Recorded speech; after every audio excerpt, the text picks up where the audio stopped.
கள்ளிக்குடிக்கு 29 கோடி ரூபாயில இப்ப இந்த இடத்துல அமைய போற மேம்பாலம் என்பது 29 கோடி ரூபாயில அமைய போன்ற மேம்பாலமாக இருக்க போகுது.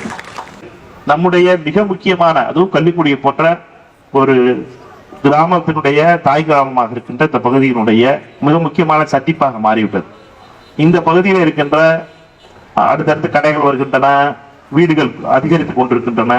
இதுல வருங்காலத்துல எந்த ஒரு விபத்தும் வரக்கூடாது, எந்த ஒரு உயிரிழப்பும் இருக்கக்கூடாது, எந்த ஒரு படுகாயமும் ஏற்றுவிடக்கூடாது என்பதற்காக இந்த முன்னெடுப்பு நடக்கப்பட்டு இப்பொழுது இந்த பணி தொடங்கி இந்த பகுதியில மேம்பாலம் அமைக்கப்படும் என்ற நல்ல செய்தியை தெரிவித்துக் கொள்கிறேன்.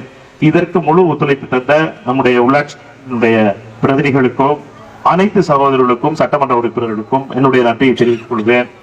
இந்த 24ஆம் தேதி மதுரை கோட்டத்துக்கான கூட்டம் நடைபெறுகிறது. காலையில 10 மணிக்கு மதுரை கோட்டத்தில் இருக்க 14 நாடாளுமன்ற உறுப்பினர்கள் கலந்து கொள்வோம். கன்னியாகுமரியில் தொடங்கி கன்னியாகுமரி, தூத்துக்குடி, திருச்சி, தென்காசி, விருதுநகர், மதுரை, திண்டுக்கல், தேனி, திருச்சி, சிவகங்கை, ராமநாதபுரம், இந்த எல்லா நாடாளுமன்றத்தை சார்ந்த நாடாளுமன்ற உறுப்பினர்களும் அது கலந்து கொள்வோம்.